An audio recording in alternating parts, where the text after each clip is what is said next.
드린 인쇄물이 있는데요. 함께 좀 봐주시면 좋겠습니다.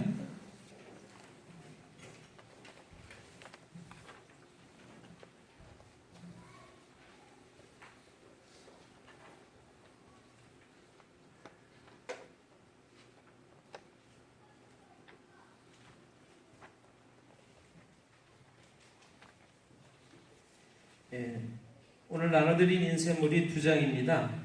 페이지는 14페이지로 오른쪽 위에 되어 있는데 샬롯 카툴리라고 되어 있죠.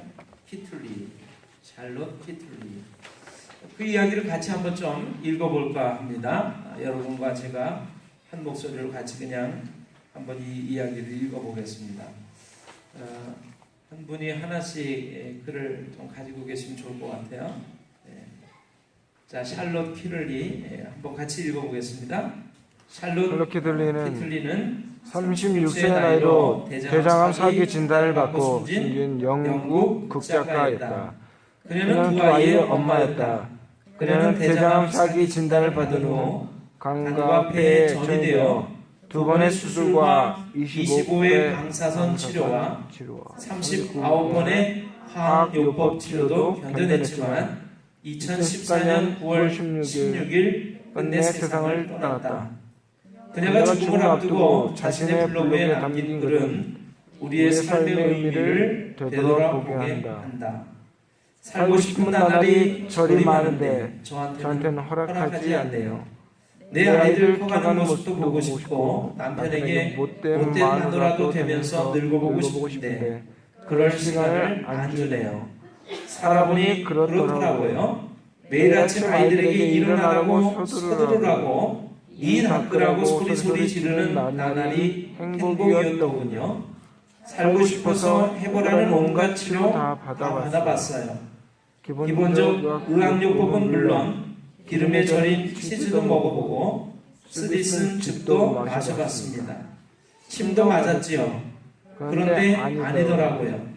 귀한 시간 낭비라는 생각이 들었어요. 장례식 문제를 미리 처리해놓고 나니 매일 아침 일어나 내 아이들을 껴안아주고 뽀뽀해줄 수 있다는 게 세상 너무 감사하게 느껴졌어요. 얼마 후 나는 그의 곁에서 잠을 깨는 기쁨을 잃게 될 것이고 그이는 무심코 커피잔 두 잔을 꺼냈다가 커피는 한 잔만 타도 된다는 사실에 슬퍼하겠지요. 딸아이 머리 놔줘야 하는데 아들 녀석 잃어버린 레고의 어느 조각이 어디에 굴러 들어가 있는지는 저만 아는데 그걸 누가 찾아줄까요? 6개월 시한부 판정을 받고 22개월 살았습니다. 그렇게 1년 보너스를 얻은 덕에 초등학교 입학 첫날 학교에 데려다주는 기쁨을 품고 갈 수 있게 됐습니다. 녀석의 첫 번째 흔들리는 이빨이 빠져 그 기념으로 자전거를 사주러 갔을 때는 정말 행복했어요. 보너스 1년 덕분에 30대 중반이 아니라 30대 후반까지 살고 가네요. 중년의 복부 비만이요? 늘어나는 머리 둘레 그거 한번 가져봤으면 좋겠습니다. 휘어지는 머리카락이요? 그거 한번 뽑아봤으면 좋겠습니다. 그만큼 살아남는다는 얘기잖아요. 저는 한번 늙어보고 싶어서요. 부디 삶을 즐기면서 사세요. 두 손으로 삶을 꼭 붙드세요. 여러분이 부럽습니다. 같이 한번 읽어보겠습니다. 살아있다는 것이 얼마나 소중하고 절실한가를 절절히 느끼게 합니다. 어떤 모습으로든 살아있음이 얼마나 감사하고 감사해야 할 일인지. 그저 하찮게 보이는 소소한 일상이 곧 행복이고 감사의 대상이라는 것도 말입니다. 비록 눈물이 나도록 살고 있지는 못해도 살아있음을 감사하면서 살아가야겠다고 100년도 못 사는 인생 1000년을 살 것처럼 착각하지 않고 겸손하게 살아가야겠다고 다짐합니다. 내가 가지고 싶은 걸 생각하기보다 내가 가지고 있는 걸 생각해보는 하루가 되기를 바랍니다. 그대가 헛되이 보낸 오늘은 어제 죽은 이가 그토록 살고 싶어 했던 내일입니다. 에머슨의 이야기입니다. 지난번에도 제가 이 글을 한번 인쇄해서 드렸던 적이 있습니다. 그런데 저는 이 글이 우리나라 그냥 여성 주부의 블로그에 있는 글인 줄 알았어요. 영국 극작가 아기 엄마였던 두 아이의 엄마였던 그런 극작가 여성의 이야기인 줄은 몰랐습니다. 외국 사람이 침도 맞아 가면서 온갖 화학요법, 항암 치료를 다 받아본 거죠. 좀 더 살아보려고요.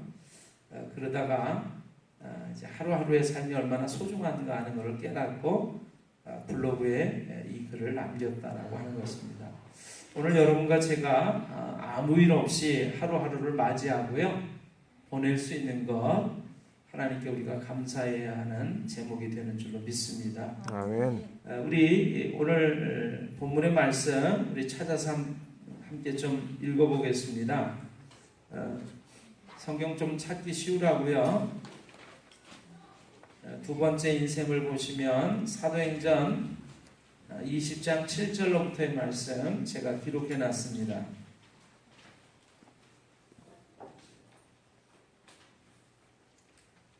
오늘 나누는 하나님의 말씀 유두고를 통해 보는 신앙생활의 자세, 모습이라고 하는 것도 예전에 제가 한번 나눠드렸던 글입니다. 여러분 한번 좀 같이 봐주실까요? 사도행전 20장 7절로부터 말씀입니다.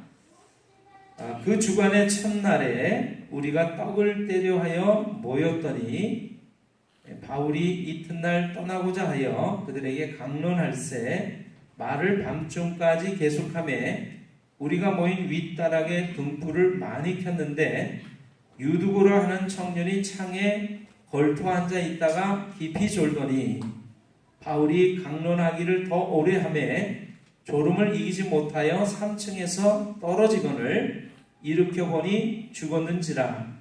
바울이 내려가서 그 위에 엎드려 그 몸을 안고 말하되 떠들지 말라, 생명이 그에게 있다 하고 올라가 떡을 떼어 먹고 오랫동안 곧 날이 새기까지 이야기하고 떠나니라. 사람들이 살아난 청년을 데리고 가서 적지 않게 위로를 받았더라. 아멘. 사도행전 20장 7절 그 주간의 첫날에 이렇게 되어 있습니다. 여러분 월화수목금토일이 아니고요. 일월화수목금토 달력을 보시면 그렇게 되어 있습니다. 우리가 한 주간을 살아가는 첫째 날이 뭐냐면 주일입니다. 주일. 예수님께서 죽음에서 이기고 부활하신 그 첫째 날이 주일이 됐습니다. 주님의 날이 됐습니다. 그래서 우리가 성경을 보시면 주님의 날, 주일날 예배를 드리는 것을 볼 수가 있습니다. 그래서 사도행전 20장 7절에 보면 그 주간의 첫날에 주일을 얘기하는 것입니다.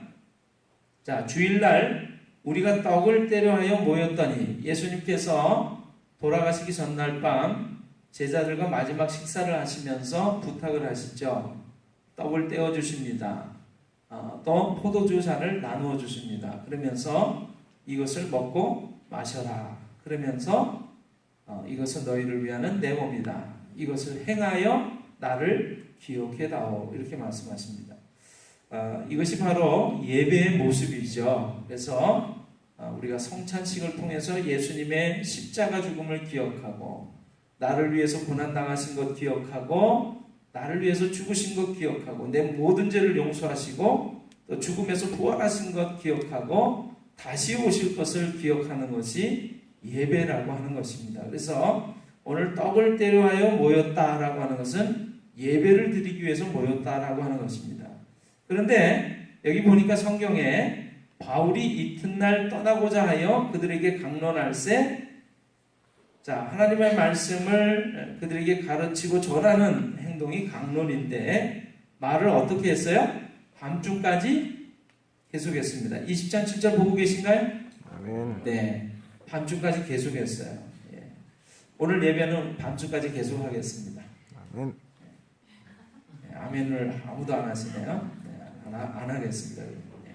자, 예배를 드리는데요.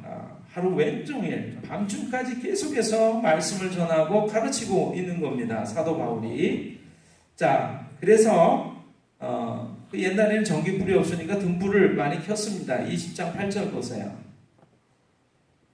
우리가 모인 윗다락에 등불을 많이 켰는데, 자, 불도 많이 켜놓고서 밝게 하고 예배를 드리고 있습니다. 20장 9절을 보세요. 같이 한번 읽어보겠습니다. 20장 9절 시작. 유두고라 하는 청년이 창에 걸터 앉아 있다가 깊이 졸더니 바울이 강론하기를 더 오래 하매 졸음을 이기지 못하여 3층에서 떨어지거늘 일으켜보니 죽었는지라. 네. 자, 유두고라고 이름하는 청년이 창에 걸터 앉아서 하나님의 말씀을 듣고 있다가 너무나 오랜 시간 하나님의 말씀을 강론하니까 졸았습니다. 그래서 깊이 졸았어요. 그래가지고 결국에는 졸음을 이기지 못해서 그게 높은 윗다락 3층이라고 하는 높이였는데 거기서 떨어졌습니다. 그래가지고 어떻게 됐어요? 죽었어요. 예배를 드리는데 하나님의 말씀을 듣는데 이렇게 떨어져서 죽는 일이 벌어졌습니다. 그런데 여러분, 바울이 내려가서 이 유두고를 이제 안고서 딱 보면서 뭐라 그래요? 죽지 않았다고 얘기를 하는 거예요. 아직 살아있다. 그렇게 얘기를 하는 거예요. 자, 20장 11절 보세요. 올라가 떡을 떼어 먹고 오랫동안 곧 날이 새기까지요. 밤중까지가 아니에요. 날이 새기까지 이야기를 합니다. 그리고 떠나갔습니다. 그런데 살아난 거예요. 이 청년이 살아난 거예요. 많은 사람들이 적지 않게 위로를 받았다 이렇게 되어 있습니다. 자, 이 유두고라고 하는 청년을 통해서 우리가 어떻게 신앙생활을 해야 하는가라고 하는 것을 우리가 좀 볼 수가 있습니다. 여러분, 글을 통해서 우리 함께 좀 나눕니다. 첫 번째 어떻게 해요? 걸터 앉지 마시다고 하는 것입니다. 걸터 앉지 마. 걸터 앉은 건 뭐예요? 어중간한 자세를 얘기하는 거죠. 하나님의 말씀을 듣는데, 예배를 드리는데, 하나님을 믿고 예수님을 믿고 따라가는데 여러분 어중간한 자세로 따라가시면 이런 문제가 생기는 거예요. 오늘 유두고라고 하는 청년을 통해서 우리는 하나님을 우리가 어떠한 모습으로 어떠한 자세로 믿고 따라가야 하는가를 배울 수가 있습니다. 자, 보세요. 할까 말까, 좋을까 나쁠까, 재고, 따지고, 판단하고, 비판하고, 비평하고, 그리고 이해득실을 계산하는, 이게 이익이 되냐 손해가 되냐, 그리고 걸터 앉아 있는 거예요. 적당한 자세. 그렇게 하면 안 된다고 하는 것입니다. 우리는 믿음의 한복판에 서서 아주 좌정을 하셔야 돼요. 좌정이라고 하는 것은 가운데 자리에 아주 딱 정자세로 앉아 있는 것을 얘기합니다. 여기 보시면 제가 하나님 말씀을 여러분 여러 가지로 이렇게 기록을 해놨습니다. 여러분, 그 뒤에 보시면 붉은 글씨로 되어 있죠? 하나님도 어떻게 앉아 계세요? 걸터 앉아 계세요? 좌정하고 계세요? 좌정하십니다. 좌정하고 계세요. 좌정하고 계세요. 그 괴는 그룹들 사이에 좌정하신 만군의 여호와의 이름으로 불리는 것이다. 우시야 왕이 죽던 해에 내가 본즉 주께서 높이 들린 보좌에 앉으셨는데 앉아 계십니다. 근데 어떻게 앉아 계시냐면, 자, 밑에 보시면 시편 80편 1절 같이 한번 읽어보겠습니다. 요셉을 양떼같이 인도하시는 이스라엘의 목자여 귀를 기울이소서. 그룹 사이에 좌정하신 이여 빛을 비추소서. 그룹 사이에, 그룹이라고 하는 것은 하나님을 호위하는 날개 달린 6개 달린 천사들을 의미해요. 자, 그래서 하나님은 어디에 앉아 계시냐면 6개 달린 천사들이 호위하는 그 보좌에 딱 앉아 계신단 말이에요. 좌정하고 계신단 말이에요. 하나님은 어떠한 분이세요? 좌정하신 하나님이에요. 좌정하고 계신 하나님. 자, 밑에 말씀 보시면 뭐라고 되어 있어요? 여호와께서 그룹 사이에 좌정하시니 이렇게 되어 있습니다. 여러분 적당껏 걸터 앉지 마시고 믿음의 아주 깊은 자리에 딱 앉으시는 여러분과 제가 되시기를 주님의 이름으로 축원합니다. 아멘. 자, 뒷페이지를 보세요. 두 번째는 뭐죠? 졸지 마세요. 졸지 마세요. 예배를 드리면서 하나님의 말씀 들으면서 여러분 조심은 안 돼요. 고개 숙이고 있거나 딴청을 하거나 뭐 스마트폰을 보거나 시계를 보거나 딴 생각하고 계시면 안 돼요. 이게 이제 우리가 하나님 앞에 어떠한 모습으로 예배를 드려야 되는가, 말씀을 들어야 되는가, 신앙생활을 해야 되는가를 우리에게 가르쳐주고 있습니다. 졸지 말라고 하는 것은 어떤 거죠? 여러분 전날 여러분이 밤중 늦게까지 텔레비전을 보셨다면, 영화를 한 편 보셨다면, 온갖 일에 바빠가지고 새벽녘에 잠이 들었다면 여러분은 예배 드리면서 졸 수밖에 없습니다. 그렇죠? 그리고 딴 생각하고 있으면 졸 수밖에 없어요. 그래서 여기 보세요. 정신 차리고 집중을 하십시오. 피곤하지 마십시오. 미리 준비하고 예비해 놓으십시오. 여러분, 예배를 드리는 것은 미리 준비해야 되는 것입니다. 그냥 즉흥적으로 시간이 됐으니까 그냥 할 수 없어서 드리는 것이 아니라, 하나님, 제가 예배를 드리기 위해서 몸과 마음을 다 준비하기를 원합니다. 그럴 때 졸지 않으실 수 있습니다. 자, 세 번째가 뭐죠? 떨어지지 마세요. 아니, 졸아가지고 떨어지는 걸 내가 어떡합니까? 그러니까 앉는 자리도 잘 앉으셔야 되고요. 떨어지지 말라는 건 우리 믿음이 떨어지지 말라는 것을 의미하는 거예요. 믿음이 종종 떨어질 때가 있어요.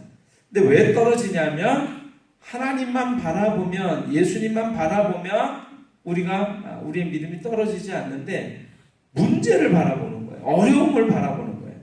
자, 예수님께서 무리를 걸어 오셨습니다. 깜짝 놀란 베드로라는 제자가, 예수님, 정말 예수님이 맞다면 저도 저에게 명해서 저도 무리를 걸어오라고 말씀해 주세요. 믿음이 있는 거죠. 그랬더니 오라 이렇게 말씀하십니다. 그랬더니 베드로가 예수님처럼 무리를 걸어서 예수님께로 가는 거예요. 근데 가다가 보니까 막 바람이 불고 물결이 높은 거예요. 그걸 보고서 무서워하기 시작합니다. 두려워하기 시작합니다. 그때부터 빠져가기 시작했다고 성경은 기록하고 있어요. 예수님만을 바라볼 때 우리의 믿음은 흔들리지 않습니다. 떨어지지 않습니다. 그런데 문제를 바라보고 사람을 바라보고 환경과 조건을 바라보기 시작하면, 믿음의 주여 온전케 하시는 그분을 바라보지 못하면 믿음이 떨어지게 되는 거예요. 떨어지면 어떻게 되죠? 네 번째 보세요. 얼른. 죽지 마세요. 4번 뭐라고 돼 있어요? 죽지 마세요. 죽게 되는 거예요. 그래서 죽지 말라고 말을 하고 있습니다.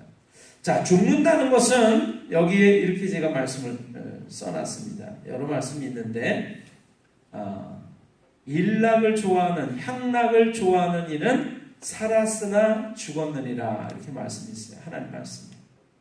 여러분, 하나님 사랑하는 것보다 쾌락을 사랑하게 되면, 나의 어떤 몸에 즐겨지는 어떤 재미난 것들을 추구하게 되다 보면, 쾌락을 추구하게 되다 보면 그 사람은 살아있는 것 같아도 죽은 삶을 살게 되는 것입니다.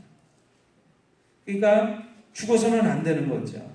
오늘 우리의 삶 속에서 그래서 다른 것보다도 그분을 사랑하는데 힘쓰시는 여러분과 제가 되시기를 주님의 이름으로 축원합니다. 아멘.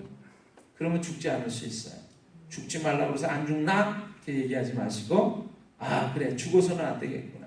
살아있지만, 껍데기는 살아있지만 속은 이미 죽은 것 같은 모습으로 내가 살면 안 되겠구나. 하나님, 제가 살기를 원합니다. 살려주십시오. 그 에스겔 골짜기에 마른 뼈들이, 죽은 마른 뼈들이 수북했어요. 그걸 보고서 가슴이 아픈데 하나님께서 말씀하십니다. 이 뼈들이 능히 살겠느냐? 그러니까 하나님의 말씀이 기운이 이렇게 확 불기 시작하니까 그 마른 뼈들이 막 생기가 들어가고 그리고 근육이 생기고 생명이 들어가서 살아나는 거예요. 하나님의 말씀이 들려지는 순간 마른 뼈들이 살아나는 놀라운 일들이 역사가 일어나는 것이 성경에 기록이 되어 있습니다. 오늘 우리가 마른 뼈처럼 죽은 것 같아도 하나님의 말씀이 들려져 오면 살아나는 줄로 믿습니다. 아멘. 죽지 마시길 바라요. 늘 살아나는 여러분과 제가 되시기를 주님의 이름으로 축원합니다. 아멘. 살아나려면 하나님의 말씀을 들어야 되는 줄로 믿습니다. 아멘. 마지막 부분을 여러분과 함께 보기를 원합니다. 자, 마지막 밑에 글을 한번 좀 보셔요. 자, 우리 한번 같이 읽어볼까요? 예배를 드리고 말씀을 들으면 기도와 찬양을 드리고 이를 통해서 우리 영혼이 살아나게 됩니다. 기도와 찬양을 드리면 예배를 드리고 말씀을 들으면 기도와 찬양을 드리면 이를 통해서 우리의 영혼이 살아납니다. 새로워집니다. 위로와 소망을 얻습니다. 여러분 죽지 않고 살아나려면 이같이 우리가 하나님 안에서 살아가야 될 줄로 믿습니다. 아멘. 자, 그래서 유도라고 하는 청년이 믿음이 떨어지고 졸아가지고 걸터 앉아 있다가 떨어져서 죽었어요. 그런데 여러분 어떻게 되죠? 다시 한번 첫 페이지로 돌아가서 보세요. 20장 11절 보세요. 20장 11절. 그런데 어떻게 합니까? 사도 바울이 올라가 떡을 떼어 먹고 오랫동안 그 날이 새기까지 이야기하고 떠나니라. 그럼에도 불구하고 뭐 했다고요? 예배드리고 말씀 전하고 말씀을 드렸다는 거예요. 그랬더니 어떤 일이 벌어졌어요? 청년이 살아났어요. 우리 삶 속에서 문제와 어려움이 생겨도 하나님께 예배와 말씀과 기도와 찬양을 계속해서 드리면 하나님은 이런 것들을 통해서 우리가 다시 살아나게 하시고 힘과 용기와 소망을 얻게 하시고 달려가게 하시는 줄로 믿습니다. 아멘. 그렇게 살아나는 놀라운 믿음의 사람들이 다 되시기를 주님의 이름으로 축원합니다. 아멘. 이것이 유두고라고 하는 청년을 통해서 우리가 배울 수 있는 믿음 생활의 신앙 생활의 자세와 모습이라고 말할 수 있겠습니다. 오늘 유두고를 통해서 믿음의 삶을 새롭게 하시는 여러분과 제가 다 되시기를 주님의 이름으로 축원합니다. 아멘. 기도하겠습니다.